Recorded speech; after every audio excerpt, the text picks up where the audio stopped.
ఈరోజు మనం నేర్చుకునే పాఠం అంటే బైబిల్ దేవుని గ్రంథము అని చెప్పుటకు రుజువులు.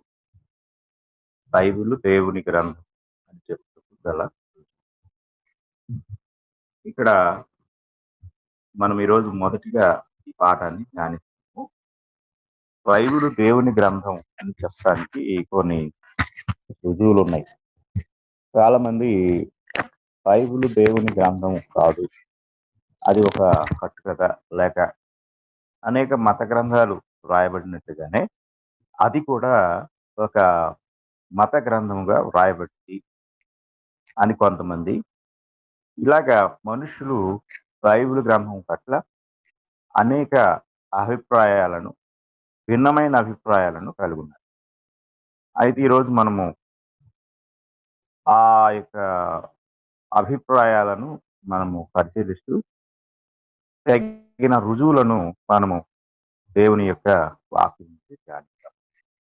మొదటిగా బైబిల్ మానవ కల్పితము కాదు, అది దేవుని ప్రేరణ వలన కలిగినది అనేదాన్ని మనం పరిశీలిస్తాం. బైబిల్ మానవ కల్పితం కాదు, దేవుని ప్రేరణ వలన కలిగింది. అపోస్తులైన పేతురు గారు రాసిన 2వ పత్రిక 1వ అధ్యాయం 21వ వచనాన్ని మనము చదువుకున్నట్లయితే అందులో ఈ మాట మనకు కనపడుతుంది. అపోస్తులైన పేతురు రాసిన పత్రిక 2వ పత్రిక 1వ అధ్యాయం 21వ వచనంలో మనకి ఈ మాట కనపడుతుంది. ఏలయనగా ప్రవచనము ఎప్పుడును మనుషుని ఇచ్చను బట్టి కలుగలేదు గాని మనుష్యులు పరిశుద్ధాత్మ వలన ప్రేరేపింపబడిన వారై దేవుని మూలముగా పలికిరి. ఇక్కడ మనము ఈ మాట ఆలోచించినట్లయితే ఈ మాటలో ఒక ప్రత్యేకమైన పదం కనపడుతుంది. ఇందులో ప్రేరణ అనే మాట అంటే మనుషులు పరిశుద్ధాత్మ వలన ప్రేరేపింపబడిన వారై. ఈ ప్రేరేపింపబడిన అనే మాట మనము జాగ్రత్తగా ఆలోచించినట్లయితే ఆ ప్రేరణ అనేది ఆ మనం చూసినప్పుడు ఇన్స్పిరియేషన్ అనే ఇంగ్లీష్ మాట నుండి వచ్చింది. ఇన్స్పిరియేషన్ అనే మాట, ఆ మాటని మనం, ఆ పదాన్ని మనం ఆలోచించినప్పుడు ఇన్ అండ్ స్పైరో అనే మాట అనగా లోనికి ఊదు అను లాటిన్ పదం నుంచి గాడ్ స్పిరిటెడ్, ఇంగ్లీష్ లో ఏముంటుందంటే గాడ్ స్పిరిటెడ్ అనే మాట కనపడుతుంది. ఆర్ గాడ్ బ్రీత్డ్ అంటే దేవుడు ఊపిరి పోసెను లేక దేవుడు ఊదెను అనే అర్థమిచ్చే థియోనోస్టస్ అనే గ్రీకు పదం నుండి ఈ మాట వచ్చింది. దీనినే దైవ ప్రేరణ అని మనం గ్రహించాలి. థియోనోస్టస్ అనే మాట అంటే దేవుడు ఊదెను లేక ఊపిరి పోసెను అనే పదం నుండి ఈ దైవ ప్రేరణ అనే మాట. దీనిని దైవ ప్రేరణ అని మనం గ్రహించాలి. ఎందుకంటే బైబిల్ రాసిన వారు 40 మంది.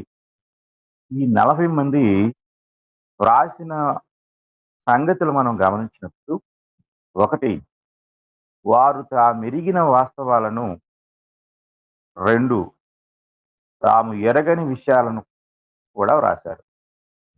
మనం నిన్న జ్ఞాపకం చేసుకున్నాం. ఆది కాండంలో అసలు మానవ జాతి లేనప్పుడే అక్కడ దేశాలను కూర్చున్న ప్రస్తావన ఉంటాయి. 2వ అధ్యాయంలో అషూరు దేశము, అలాగే కొన్ని దేశాల పేర్లు మనకు కనపడతాయి. ఆ యొక్క దేశాలు ఎక్కడి నుంచి వచ్చాయి? అసలు మనుషులే లేరు కదా అనుకున్నాం. కానీ ఆది కాండం రాసేటప్పటికి 14 శతాబ్దాల చరిత్ర జరిగిపోయింది. జరిగిపోయిన చరిత్రను మోషే గారు రాశారు అన్న సంగతి చాలా మంది తెలీదు. కాబట్టి మోషే గారు ఏమి రాశాడు అంటే, ఆయన ఆ యొక్క పంచకాండాలలో చరిత్రలో మధ్యలో ఉన్నాడు. అంటే ఆయనకు ముందున్న సంగతులు రాశాడు. అలాగే ఆయన కాలంలో అంటే తన ఎదుట జరిగిన సంగతులు రాశాడు. ఉదాహరణకి ఆయన కంటే ముందు ఆదాము దగ్గర నుండి లేక ఒకటో అధ్యాయంలో దేవుడు ఆదియందు దేవుడు భూమి ఆకాశములను సృజించెను అనే ఆ సృష్టి క్రమం దగ్గర నుండి, ఆ తరువాత మానవ జాతి యొక్క ఉత్పత్తి దగ్గర నుండి, ఇంకా మిగిలిన సంగతులన్నీ పితరుల సంగతులు అబ్రహాం, ఇస్సాకు, యాకోబు, అలాగే ప్రపంచ చరిత్రలో గొప్పగా మిగిలిపోయిన గొప్ప జలప్రళయం, ఇవన్నీ అంటే ఇశ్రాయేలీలు ఐగుప్తులో బానిసలుగా ఉన్న కాలం వరకు కూడా ఆయన రాశాడు.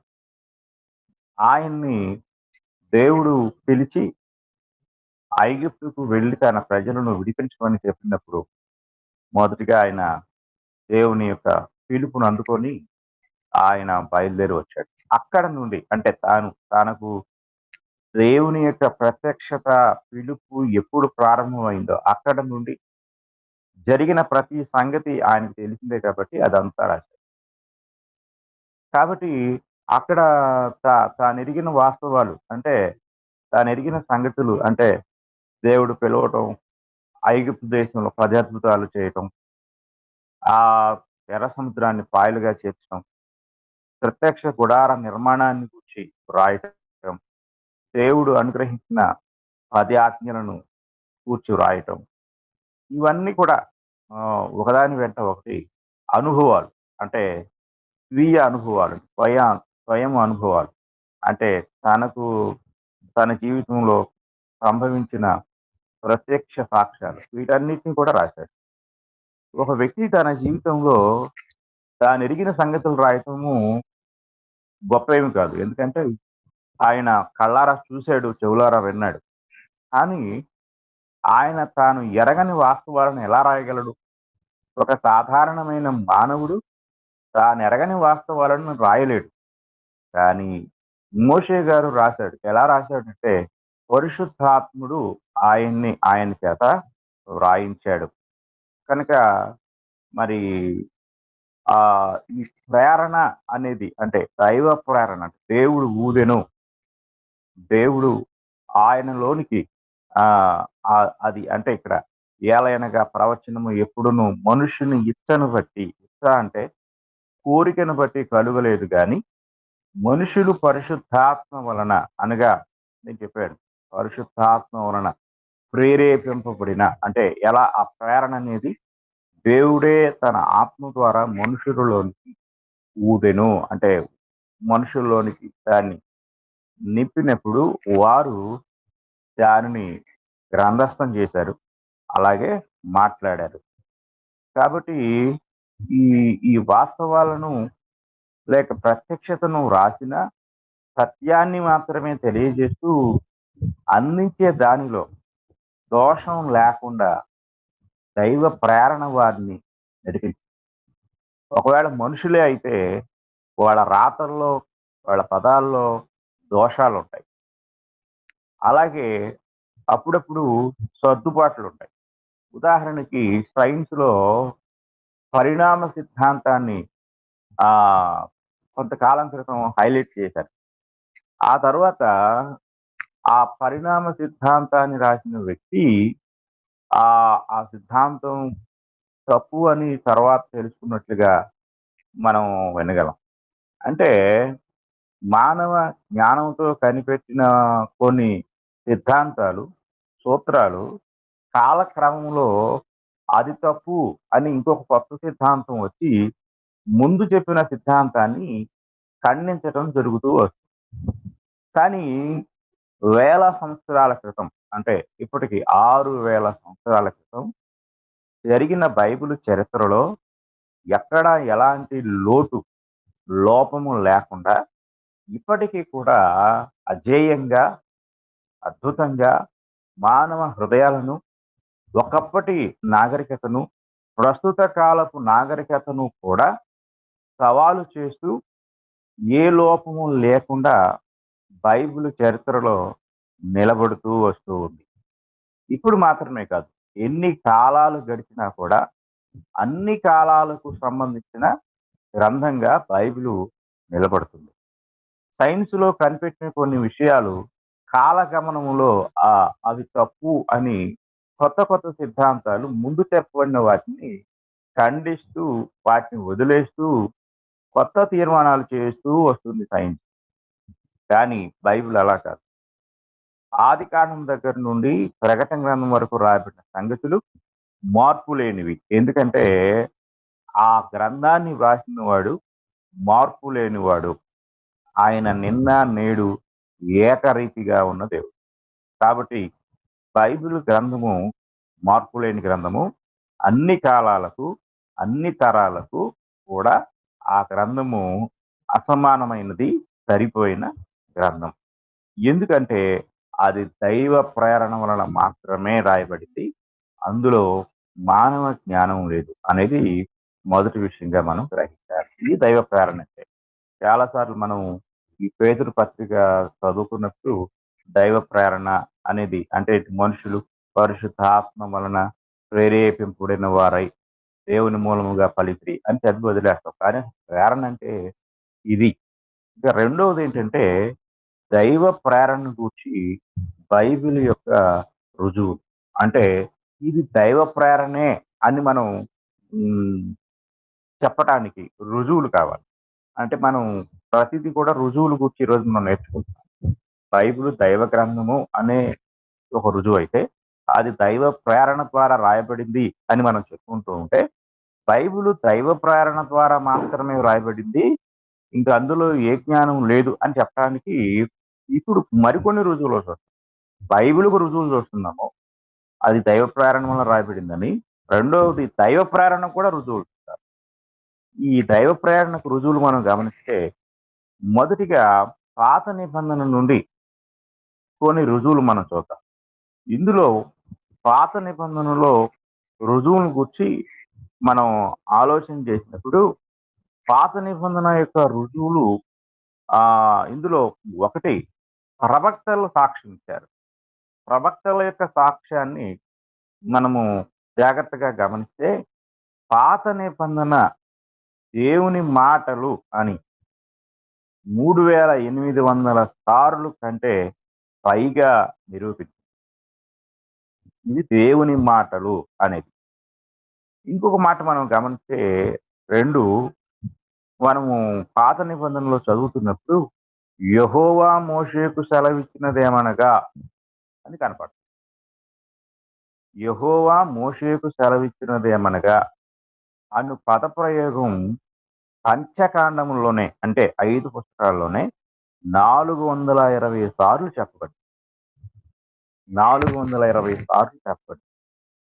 ఇప్పుడు ఉదాహరణకి పాత నిబంధన నుండి మనం ఒక వచనాన్ని చదువుకున్నట్టయితే నిర్గమాకాండము 17వ అధ్యాయము. నిర్గమాకాండము 17వ అధ్యాయము 14వ వచనాన్ని మనం చదువుకుందాం. ఆ వచనంలో ఇలా ఉంటుంది. 14వ వచనం. అప్పుడు యెహోవా మోషేతో ఇట్లనెను. చూడండి. అప్పుడు యెహోవా అంటే ఈ దేవుడే మోషేతో చెప్పినట్లుగా ఈ మాట మనకు కనపడుతుంది. నేను అమాలేకీయుల పేరు ఆకాశం క్రింద నుండకుండా బొత్తిగా తుడిచివేయుదును గనుక జ్ఞాపకార్థముగా గ్రంథములో దీని వ్రాసి యెహోషువకు వినిపించు. అంటే చెప్తుంది దేవుడు. ఎవరితో చెప్తున్నారంటే మోషేతోటి. మోషేతో చెప్తూ గ్రంథములో దీన్ని రాయండి దీన్ని రాయము అంటున్నాడు. కాబట్టి మనం ఈ వచనాలు పరిశీలించినప్పుడు మనకి ఇది దేవుడే చెప్పి మరి వ్రాయించిన గ్రంథముగా మనం చూడగలం. అలాగే నిర్గమకాండము 19వ అధ్యాయము 6వ వచనాన్ని మనము గమనించినట్లయితే 6, 7 వచనాల్లో సమస్త భూమియు నాదే కదా! మీరు నాకు యాజక రూపమైన రాజ్యముగాను, పరిశుద్ధమైన జనముగాను ఉందురని చెప్పుము. నీవు ఇశ్రాయేలీయులతో పలకవలసిన మాటలు ఇవే అని చెప్పగా. అంటే ఎవరు చెప్తున్నారు? దేవుడే చెప్తున్నాడు. మోషేతో చెప్తున్నాడు. 7వ వచనం. మోషే వచ్చి ప్రజల పెద్దలను పిలిపించి యెహోవా తనకాజ్ఞాపించిన ఆ మాటలన్నీయు వారి ఎదుట తెలియపరిచాడు. ఇక్కడ మనము దృష్టించవలసిన పదం ఏంటంటే యెహోవా తనకాజ్ఞాపించిన ఆ మాటలు. అంటే దేవుడు ఆజ్ఞాపించినవే మోషే చెప్పినట్టుగా. అలాగే నిర్గమకాండ 20వ అధ్యాయం 1వ వచనం కూడా మనం చదువుకున్నట్టు దేవుడు ఈ ఆజ్ఞలన్నీయు వివరించి చెప్పారు. మోషే కాదు. మనం అంటారు మోషే గారు రాసింది మోషే గారే. కానీ ఇక్కడ స్పష్టంగా దేవుడు ఈ ఆజ్ఞలన్నీయు దేవుడే చెప్పాడు. దేవుడు చెప్పుట ద్వారానే మోషే గారు ఈ సంగతులు రాసినట్టుగా మనం చూడగలం. అంటే దేవుని చేతిలో ఒక పెన్నులాగా మోషే గారు వాడబడ్డాడు. అంతేగాని ఇందులో మోషే గారి యొక్క సొంత జ్ఞానం గాని, సొంత కవిత్వం గాని, సొంత పాండిత్యము గాని లేదు అనే సంగతిని మనము జాగ్రత్తగా గమనించాలి.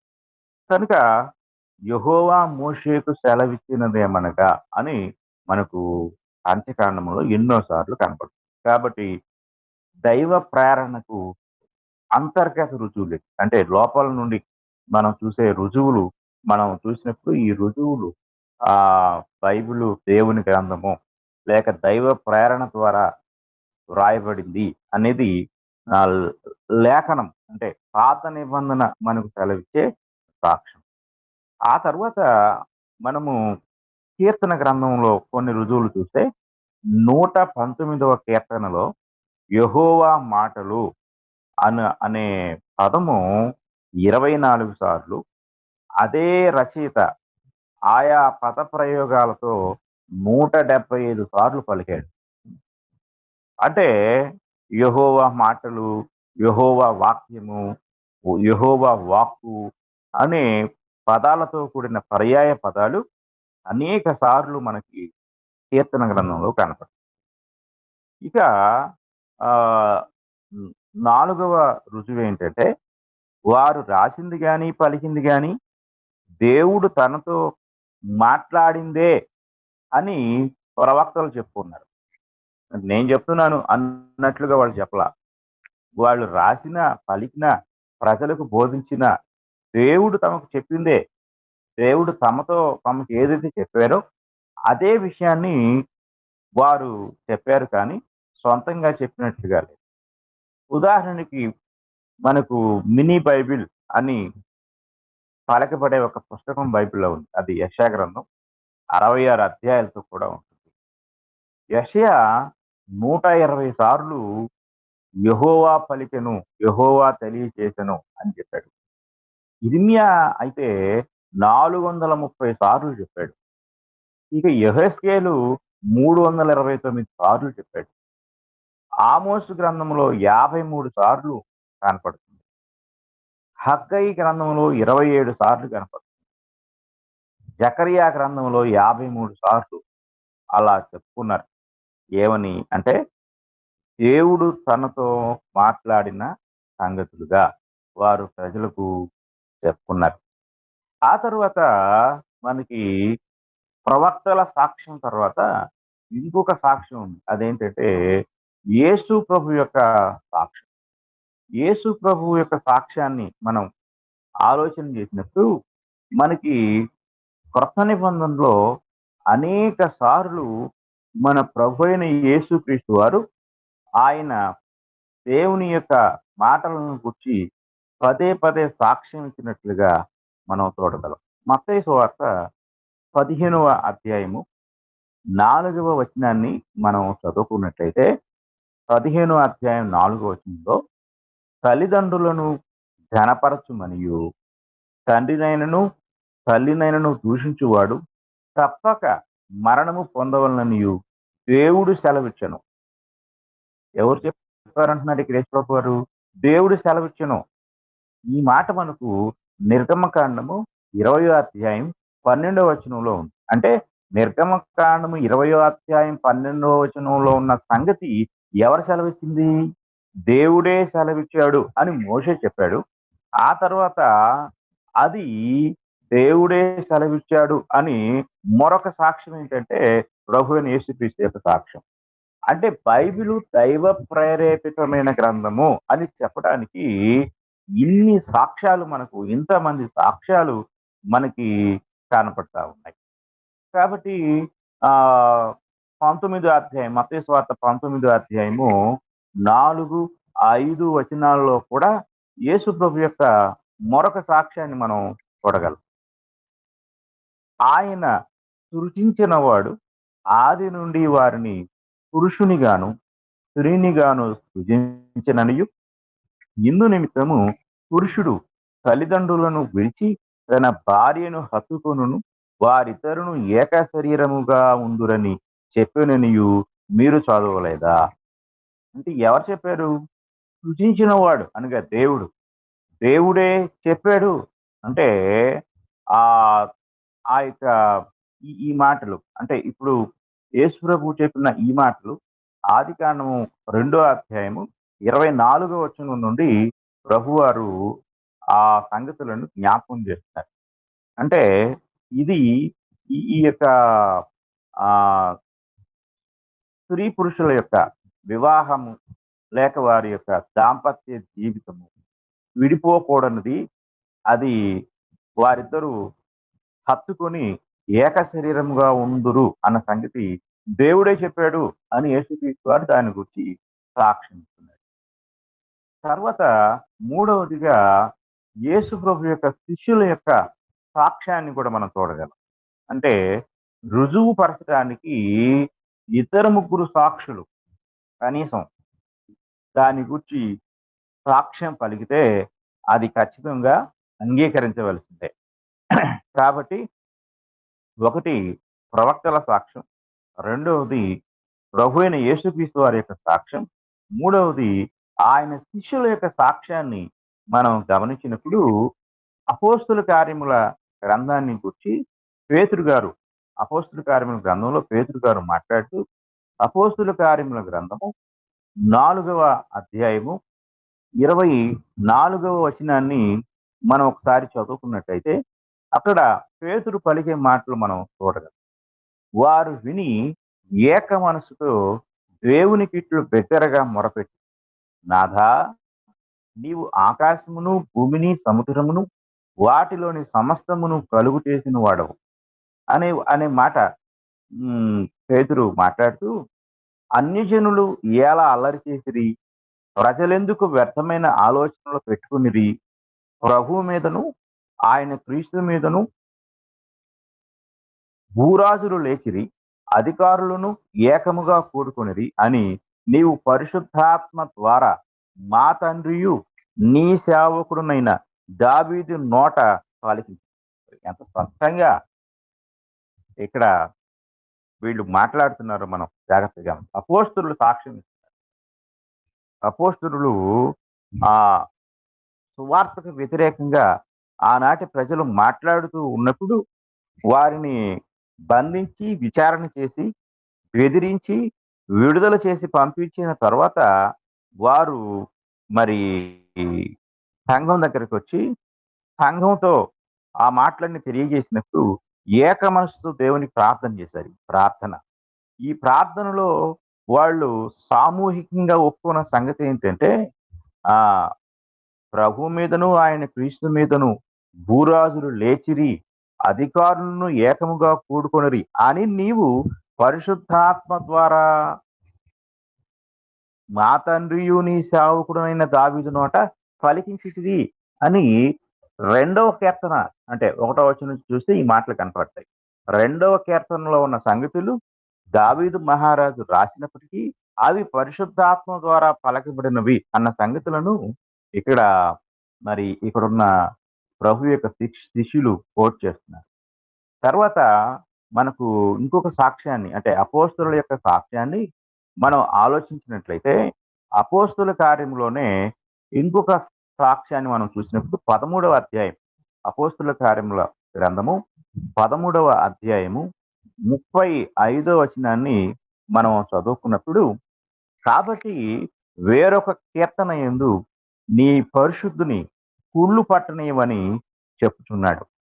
దావీదు దేవుని సంకల్పము చొప్పున తన తరము వారికి సేవ చేసి నిద్రించి తన పితరుల యొద్దకు చేర్చబడి కుళ్ళిపోయాను గాని దేవుడు లేపిన వాడు కుళ్ళు పట్టలేదు. కాబట్టి ఈ వచనాలు మనం ఆలోచించినప్పుడు ఇక్కడ దావీదు రాసిన కీర్తనలు దేవుని సంకల్పము చొప్పున ఆయన రాశాడని తన తరము వారికి సేవ చేసి నిద్రించాడు అని ఆ దావీదు యొక్క కీర్తనలను గురించి అపోస్తలుల యొక్క సాక్ష్యం మనకి కనపడుతుంది.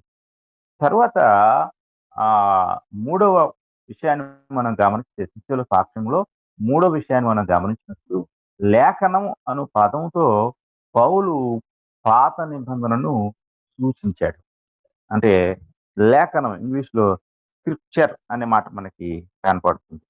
లేఖనము అనే పదము 2వ తిమోతి పత్రికలో మనం చూసినప్పుడు ఈ మాట మనకి కనపడుతుంది. 2వ తిమోతి పత్రిక 3వ అధ్యాయము 16వ వచనాన్ని మనం చదువుకున్నప్పుడు దైవజనుడు సన్నద్ధుడై ప్రతి సత్కార్యమునకు పూర్ణముగా సిద్ధపడినట్లు దైవావేశము వలన కలిగిన ప్రతి లేఖనము చూడండి, దైవావేశము వలన కలిగిన ప్రతి లేఖనము ఉపదేశించుటకును, ఖండించుటకును, తప్పుదిద్దుటకును, నీతి యందు శిక్ష చేయుటకును ప్రయోజనకరమై ఉన్నది. ఇందులో దైవావేశము అనే మాట కనపడుతుంది. ఇంగ్లీష్లో all scriptures is given by inspiration of God. ఇందాక నేను చెప్పాను ఇన్స్పిరేషన్, ఇన్ అండ్ స్పారో అంటే దేవుడే లోపలికి ఊదెను అనే మాట ఇక్కడ లేఖనముగా మనకి కనపడతా ఉంది. అలాగే లేఖనం అనే పదాన్ని పేతురు గారు కూడా వాడాడు. మనం చదువుకున్నాం 2వ పేతురు పత్రిక 1వ అధ్యాయం 20-21 వచనాల్లో లేఖనము అనే మాట పేతురు గారు కూడా వ్రాయటం జరిగింది. కనుక మనం చెప్పుకున్న ఈ సంగతులన్నీ అంటే మనం ఈరోజు పాత నిబంధన యొక్క సాక్ష్యం గురించి చెప్పామంటే పాత నిబంధన బైబిల్లో ఉన్న 39 పుస్తకాల గ్రంథము అది దైవ ప్రేరేపితము దైవ ప్రేరేపితము ద్వారా వ్రాయబడినదే కానీ మానవుని యొక్క జ్ఞానము నుండి అది రాలేదు అనే సంగతిని మనము జాగ్రత్తగా గమనించాలి. కనుక ఈరోజు మనము క్లుప్తంగా బైబిలు దేవుని గ్రంథము అని రుజువుపరచుటకు కొన్ని ఆధారాలను రుజువులను మనం చూసాం. ఒకటి, దైవ ప్రేరణ వలన ఆ బైబిల్ గ్రంథం కలిగింది. రెండవది, దైవ ప్రేరణ వలనే కలిగింది అని చెప్పడానికి రుజువుల్లో ఒకటి పాత నిబంధన నుండి రుజువులు చూసాం. అందులో ప్రవక్తల యొక్క సాక్ష్యాన్ని మనం చూసాము. తర్వాత ఆ పాత నిబంధన గ్రంథము దైవ ప్రేరణ వలన రాయబడింది అని చెప్పడానికి రెండవదిగా యేసుక్రీస్తు ప్రభు యొక్క సాక్ష్యాన్ని చూసాము. మూడవదిగా ఆయన శిష్యుడిచ్చిన సాక్ష్యాన్ని కూడా మనం చూసాం. ఇది ఈరోజు మనము క్లుప్తంగా మనము పాత నిబంధన గురించి పాత నిబంధన దైవ ప్రేరణ వలన రాయబడింది అని చెప్పుకున్న చెప్పడానికి గల ఆధారాలు. ఇక రెండవది క్రొత్త నిబంధన నుండి కొన్ని రుజువులు మనం చూద్దాం. క్రొత్త నిబంధన యొక్క రుజువులు మనం చూసినప్పుడు మనకి మొట్టమొదటిగా తండ్రి అయిన దేవుని సాక్ష్యం అంటే పరలోకముందున్న దేవుడే క్రొత్త నిబంధన ఆ దైవ ప్రేరేపితము అని చెప్పడానికి మత్తయి సువార్త మనం చదువుకున్నట్లయితే మత్తయి సువార్తలో 17వ అధ్యాయం, మత్తయి సువార్త 17వ అధ్యాయము 5వ వచనాన్ని మనం చదువుకున్నప్పుడు అక్కడ ఇలా కనపడుతుంది. అతడు ఇంకను మాట్లాడుచుండగా, ఇదిగో ప్రకాశమానమైన ఒక మేఘము వారిని కమ్ముకొనెను. ఇదిగో ఈయన నా ప్రియ కుమారుడు, ఈయన యందు నేను ఆనందించుచున్నాను, ఈయన మాట వినుడని ఒక శబ్దము ఆ మేఘములో నుండి పుట్టెను. అంటే యేసుక్రీస్తు వారి యొక్క మాటలకు తండ్రి అయిన దేవుడు ఆయన ముద్ర వేస్తున్నాడు. ఏమని ముద్ర వేస్తున్నాడు అంటే, ఈయన మాట వినుడి. ఈయన మాట వినుడి అంటే యేసుక్రీస్తు దేవుడు ఆయన మాట మరి దైవ ప్రేరేపితమైనది అని చెప్పటానికి ఆయన చెప్పుకోవటంలా అంటే ఆ ఇది నా మాటలు అని చెప్పడం లేదు. తండ్రే చెప్తున్నాడు. ఈయన మాట వినండి అని క్రొత్త నిబంధన దైవ ప్రేరేపితము, యేసుక్రీస్తు వారి యొక్క బోధలు దైవ ప్రేరేపితముగా వ్రాయబడినవి అని చెప్పటానికి ఇక్కడ మనకి తండ్రి యొక్క సాక్ష్యం మనకి కనపడుతుంది. అలాగే యోహాను సువార్త మనం చదువుకున్నట్లయితే యోహాను సువార్త 8వ అధ్యాయము, యోహాను సువార్త 8వ అధ్యాయము 28వ వచనాన్ని మనం చదువుకున్నట్లయితే అక్కడ ఈ మాట కనపడుతుంది. కావున యేసు, మీరు మనుష్య కుమారుని పైకెత్తినప్పుడు నేనే ఆయననియు, నా అంతటా నేనే ఏమీ చేయక తండ్రి నాకు నేర్పినట్టు ఈ సంగతులు మాట్లాడుచున్నాననియు మీరు గ్రహించెదరు. అంటే యేసుక్రీస్తు వారు ఒకవేళ మానవుడు అని మనం అంటే మనుషులు అభిప్రాయపడితే ఆయన ఏం చెప్తున్నాడంటే, నేను మాట్లాడిన మాటలన్నీ కూడా తండ్రి ద్వారా, తండ్రి యొద్ద నుండి నేను పలుకుతున్నాను. తండ్రి చెప్పినవే చెప్తున్నాను. అంటే దేవుడు చెప్పినవే చెప్తున్నాను. దేవుని యొద్ద నుండి నేను నేర్చుకొని వచ్చిన సంగతులే మీకు చెప్తున్నాను. నా మాటలు కాదు అని యేసుక్రీస్తు వారు ఆయన మాట్లాడుతూ ఉన్నాడు. తర్వాత మనం ఇంకొక వచనాన్ని కూడా గమనించినట్లయితే 17వ అధ్యాయము యోహాను సువార్త 17వ అధ్యాయంలో ఇంకో మాట మనకు కనపడుతుంది. 8వ వచనం నుండి 14 వచనాలు మనం చదవగలిగితే అక్కడ యేసుక్రీస్తు వారు అంటారు, నీవు నాకు అనుగ్రహించినవన్నీయు నీ వలననే కలిగినవని వారిప్పుడు ఎరిగి ఉన్నారు. యేసుక్రీస్తు వారు చెప్తున్నాడు. ఈ 14 వచనాల్లో అనేక సార్లు యేసుక్రీస్తు వారు ఆయన దేవుని యొద్ద నుండి వచ్చినట్లుగాను, దేవుని ద్వారా అనేక సంగతులు ఆయన మరి పలికినట్లుగాను, దేవుడే ఆయనకు అప్పగించిన సంగతులను ప్రకటించినట్లుగాను ఈ 14 వచనాల్లో ఆయన మాట్లాడారు. అంటే యేసుక్రీస్తు యొక్క సాక్ష్యము, తండ్రైన దేవుని యొక్క సాక్ష్యం. కాబట్టి చివరిగా 15వ అధ్యాయం అంటే యోహాను సువార్త 15వ అధ్యాయంలో యేసుక్రీస్తు వారు పలికిన మాటలు మనం ఆలోచించినప్పుడు 26, 27 వచనాలు. యోహాను సువార్త 15వ అధ్యాయము 26, 27 వచనాల్లో, తండ్రి యొద్ద నుండి మీ యొద్దకు నేను పంపబోవు ఆదరణకర్త అనగా తండ్రి యొద్ద నుండి బయలుదేరు సత్య స్వరూపైన ఆత్మ వచ్చినప్పుడు ఆయన నన్ను గూర్చి సాక్ష్యం ఇచ్చును. అంటే యేసుక్రీస్తు తండ్రి సాక్ష్యం ఇస్తున్నాడు యేసుక్రీస్తు వారి యొక్క మాటలను గురించి. తర్వాత యేసుక్రీస్తు వారు పునరుద్ధరణై వెళ్ళిపోయిన తర్వాత రాబోయే పరిశుద్ధాత్ముడు యేసుక్రీస్తు వారిని గురించి సాక్ష్యము ఇవ్వబోతున్నాడు. ఆయన సాక్ష్యం ఇస్తాడు అని చెప్పి ఇక్కడ యేసుక్రీస్తు వారు మాట్లాడుతున్నాడు. ఇక చివరిగా యోహాను సువార్త 16వ అధ్యాయం 16వ అధ్యాయము 13, 14 వచనాలు మనం చదువుకుంటే ఇంకొక సాక్ష్యం మనకు కనపడుతుంది.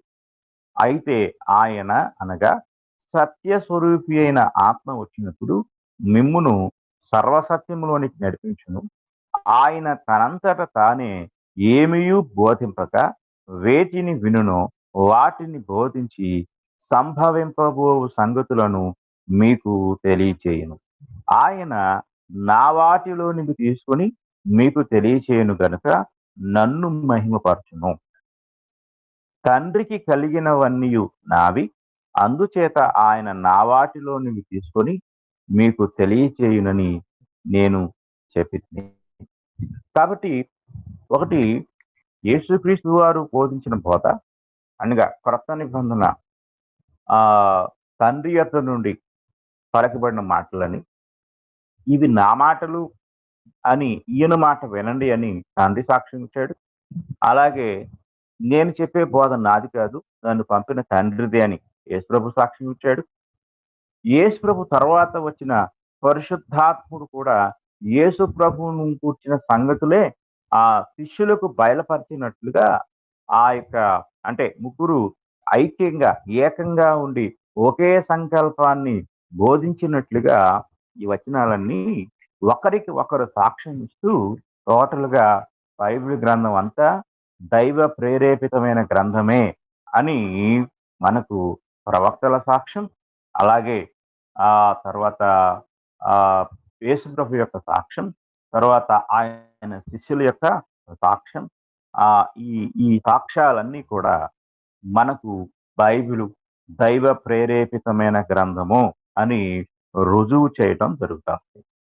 కనుక ఈరోజు మనం క్లుప్తంగా చెప్పుకున్న పాఠం ఏంటంటే, బైబిలు దేవుని యొక్క గ్రంథము ఇది అని చెప్పడానికి గల రుజువులను ఈరోజు మనం చూస్తాం. ఆ తర్వాత ఇంక మనము లోపలికి వెళ్లే కొంది ఇంకా ఆ, ఒక్కొక్క సంగతిని కూడా మనం నేర్చుకుంటూ వెళ్తాం.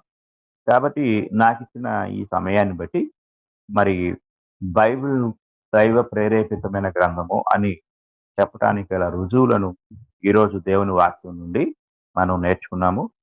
విన్న మీ అందరికి కూడా నా వందనాలు తెలియజేస్తూ ఈ మాటలు ముగిస్తూ ఉన్నాను. అందరికీ వందనాలు.